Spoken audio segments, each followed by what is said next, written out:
안녕하세요. 화면 캡처, 알 캡처에 대해서 물론 잘 아시는 분들도 많이 있겠습니다만 저는 이제 책을 쓰는 게 직업이고요. 제가 쓰는 책에 여기 이제 알 캡처를 다루는 내용이 있어요. 지금 이게 인디자인, 어도비 인디자인, 탁상 출판의 대명사 인디자인이라는 프로그램인데요. 인디자인에서 여기다 사파, 이게 책이란 말에 사파를 집어넣을 때 여기 먼저 여기 저 사각형 프레임 도구로 이렇게 프레임을 먼저 만듭니다. 만들고 그 프레임을 선택을 하고 컨트롤 얼트 V 명령으로 여기다가 이제 이미지를 집어넣는 거거든요. 그러면 그 집어넣을 이미지는 어디서 만드냐? 여기 윈도우즈에 기본으로 내장된 캡처 도구도 있어요. 캡처 도구. 이거 클릭하면은 이렇게 나오죠. 여기서 새로 만들기 해가지고 캡처를 해도 돼요.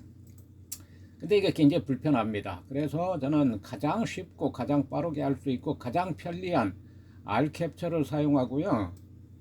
자, 여기서 R 캡처를 검색하시라고요. R 캡처를 검색을 하시면은 여기 쭉 나오죠. 이 중 이렇게 프로그램을 인터넷으로 다운받을 때는요, 이게 오리지널인지 아닌지 이거를 뭐라고 그럴까 알아볼 수 있는 기술이 있어야 돼요. 이게 낚시 사이트에 괜히 들어가서 잘못 들어가면은 뭐 개인정보가 틀리거나 여기 시도 때도 없이 광고창이 뜨고 그러니까 여기는 지금 알캡처 공식 다운로드 알툴즈, 그러니까 이게 이스트 소프트사 이게 공식 저거잖아요. 그리고 우리나라는 항상 그 사이트 하단에 해당 업체 정보가 이렇게 나온다고요. 이게 우리나라는 세계에서 가장 뛰어난 IT 국가이기 때문에 여기 다 나오잖아요. 그러니까 이건 오리지널이라는 알 수 있잖아요. 여기서 다운로드 해가지고 이 프로그램을 뭐 설치하는 이런 건 다들 하실 줄 아실 테니까 이건 생략하겠습니다. 이렇게 설치를 하면은 여기에 요게 생겨요. 알캡처가 생기면은 여기서 환경 설정에 들어가셔서 저하고 똑같이 해 놓으시면 좋습니다. 여기 알캡처 실행 시 화면 오버레이 표시, 오버레이니까 뭐가 안 보여요. 그냥 투명하게 보인다고요. 캡처 실행창 또 숨기고, 이게 자꾸 뜨면은 일부러 닫아줘야 되니까 불편해요. 저장창을 바로 띄워도 그걸도 닫아야 되잖아요. 윈도우 실행 시 자동 실행, 이건 기본값입니다. 종료 버튼 클릭 시 종료를 시키면 여기로 들어간다는 얘기예요. 그리고 캡처 후 결과창도 안 띄우고, 캡처한 내용은 자동으로 클립보드에 저장, 그다음 캡처한 이미지 저장 완료, 안내창 띄우기. 캡처할 때 이 마우스가 보여야 되잖아요. 저는 인터넷으로 이제 동영상을 많이 올리는 게 제가 쓰는 책에 대한 설명 이런 게 많거든요. 그래서 이렇게 마우스가 같이 캡처가 돼야 돼요. 여기다 하고, 그리고 캡처 이미지 가장자리에 이렇게 선이 있어야 돼요. 이게 선이잖아요. 이 선 가장자리, 만일에 선이 없다 그러면은 여기서 한번 봅시다. 이게 이렇게 된다고요. 이 가장자리가 없으면은 책에 좀 이상한, 이게 인쇄를 하면 이게 이렇게 인쇄가 된다고요. 그래서 저는 이제 이런 식으로 캡처를 할 때 항상 가장자리가 보이게 하고, 그 다음에 지금 R 캡처가 실행이 돼 있잖아요. R 캡처가 지금 여기 환경 설정에서 그 다음에 고급 설정에 들어가면은 JPG로 저장을 하고 품질은 100%로 가장 좋게 저장을 하고, 요거는 여기 클릭해 가지고 저장하는 경로, 저는 폴더를 이렇게 지정을 했습니다. 이건 뭐 여러분들 마음대로 하시면 되죠. 자, 이렇게 해 가지고 그 다음 또 이게 하나 중요한 걸 빠뜨렸네요. 단축키가 있어요.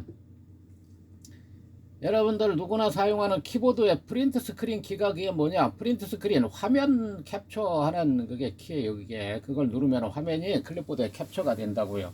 그러면 그걸 어떻게 할 거예요? 그거는 또 포토샵을 실행해 가지고 클립보드에 저장된 캡처 내용을 그 포토샵에 나타나게 한 다음에 원하는 부분을 잘라서 써야 된다고요.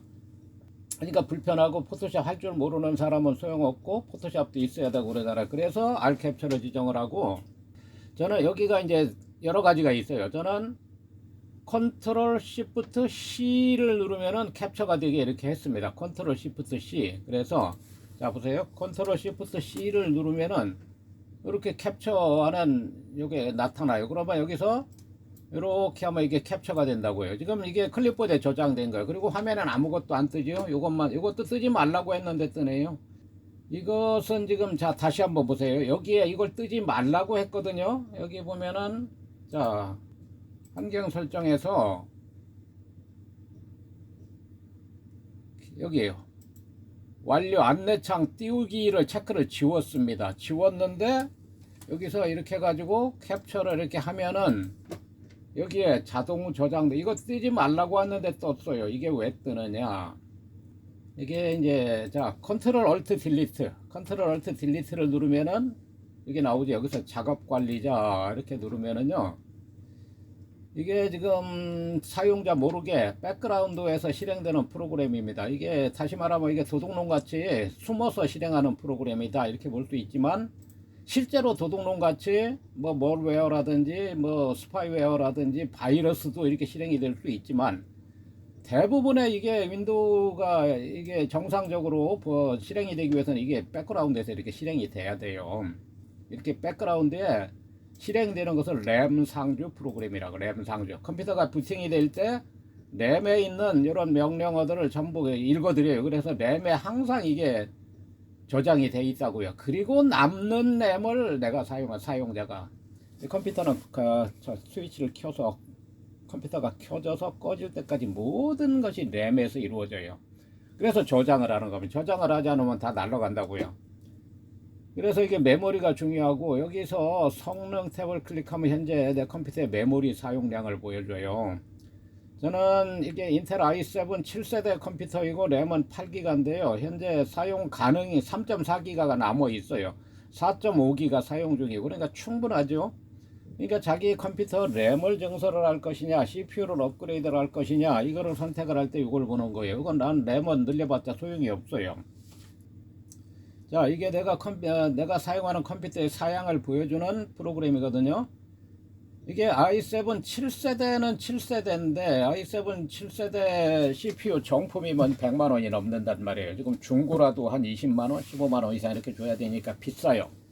그래서 저는 CPU의 그 일부 기능을 제거한 가격이 싼 이게 셀러론 CPU입니다. 그래서 i7 7세대이지만 여기 2코어 4스레드 밖에 안 돼요. 2코어라는 건 코어 2 듀오 한 15년? 그건 20년 전에 개발된 기술이고요. 한 10년 전에 컴퓨터를 지금까지 쓰고 있다 이렇게 보시면 돼요. 근데 저는 뭐 게임을 하지 않으니까. 그리고 이제 여기에 중요한 게 있어요. 컴퓨터에서는 캐시와 버퍼라는 게 있어요. 버퍼라는 게 뭐냐? 깊은 산속 옹달샘 물이 똑똑똑똑 떨어지는 건 사람이 입을 대도 마실 수가 없어요. 그래서 그 밑에다가 통을 놓고 똑똑똑똑 떨어지는 물이 통에 가득 차면은 계속 넘치겠죠. 그러면 물을 퍼서 마실 수 있다고요. 그게 버퍼예요. 버퍼. 그리고 캐시라는 게 뭐냐? 이렇게 인터넷에서 이제 이렇게 보이는 것들이 여러분들 인터넷 많이 하지만 항상 인터넷 창에 보이는 화면이 새로운 화면이 아니라고요. 자기 컴퓨터에 저장되어 있는 이미지를 보는 거라고. 이게 캐시 이미지예요. 그래서 뭔가가 잘 안 될 때, 저 같은 경우인데 인터넷 쇼핑몰을 운영하니까요. 쇼핑몰에 옛날에는 그런 적이 있어요. 한 1년 전에 화면을 보고 주문을 했는데 그때하고 지금 완전히 틀리거든요. 저는 맞게 보냈지만 그 고객은 1년 전에 화면을 보고 주문을 한 거예요. 그 캐시가 지워지지 않아서 그래요. 그래서 화면이 갱신이 안 될 때는 F5를 누르거나 컨트롤 F5를 누르죠. 그래도 안 된다 그러면은 여기서 여기 설정에 들어가서 개인정보 보호 및 보안에 가면 인터넷 사용 기록 삭제 이걸 지워줘야 돼요. 그러면 이게 캐시가 다 지워진다고. 그러면 이제 그때부터는 조금 속도는 느리지만 새로 읽어드린다고요 그걸. 그래서 지금 이 내용을 여기 보면은 그래 지금 그 캐시라는 게 굉장히 빠른 메모리예요. 자, 이 컴퓨터가 인텔 i7 7세대 컴퓨터이면서 램은 8기가예요. 여기 8GB. 이것을 지금 보니까 8기가라도 좀 충분하잖아요. 여기 메모리 사용량을 보니까. 그런데 이게 이제 캐시라는 게 뭐냐면 이거는 시스템에 설치된 램. 이것도 주기억 장치라고 부르긴 부르지만 원래 진정한 의미의 주기억 장치는 CPU 안에 들어있는 아주 빠른 캐시램을 주기억 장치라고 부르는 거예요. 그건 뭐 금값보다도 훨씬 비싸고요. 그래서 캐시램이 크면 CPU 하나에 100만원, 200만원 어마어마하게 비쌉니다. 이게 비싸죠. 그래서 나는 비싼 CPU가 사실 필요가 없단 말이에요. 이게 저는 나는 컴퓨터 자격증도 하기가 얼개나 되고 책을 수십 권 썼지만 게임은 완전 문외 아닙니다. 게임이라고는 어느 정도 안에 있냐, 단 한 번도 해본 적이 없어요. 게임을 하지 않으니까 좋은 게 필요가 없고 이렇게 저사양 CPU를 가지고도 그래픽도 하고 뭐든지 다 한다고요. 그럼 이 CPU의 캐시가 얼마냐? 32KB, 참 한 주먹거리도 안 되는 아주 작은 양의 캐시를 가지고 있기 때문에 이게 CPU가 싼 거라고. 이게 L1 캐시가 이게 뭐 한 뭐 1메가, 2메가 이렇게 돼버리면 뭐 CPU가 100만 원 이상 넘어간다고요. 엄청나게 비싸다고요. 그래서 이게 CPU가 싼 거고, 그게 캐시라는 게 그거고요. 그 다음에 램 상주 프로그램이라는 게 지금 요게 내가 알캡처로 잡으세요. 지금 여기 메모리 사용량을 이렇게 컨트롤 Alt C 이런 단축키로 이렇게 해서 이렇게 했을 때 여기 저장장 띄우지 말아라 했는데 여기 뜨잖아요. 이것은 이 프로그램이 컴퓨터가 부팅이 되면서 이 프로그램을 읽어들여 가지고 램에 상주를 하게 돼. 램 상주 프로그램이니까 이게 뜨는 거예요. 지금 내가 환경 설정에서 바꾼 것은 이 컴퓨터를 껐다가 다시 켜면 그때부터 이게 안 나옵니다.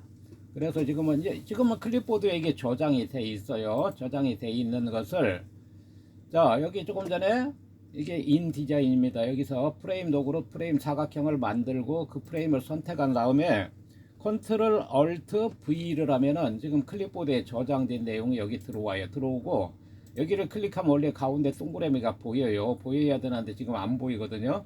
이건 컴퓨터가 지금 뭔가가 지금 버벅거려. 내가 다른 설명을 하느라고 이것저것 하는 바람에 컴퓨터가 셀러론 CPU는 약간 버벅거려. 어쨌든 요 가운데 동그라미를 클릭하면 이렇게 이 이미지가 보여요. 여기다 삽입한 이미지를 이렇게 여기에 맞게 이렇게 조절을 할 수가 있어요. 이렇게 조절이 되죠. 그리고 그걸 클릭하면 역시 여전히 이미지 크기가 다 보여요.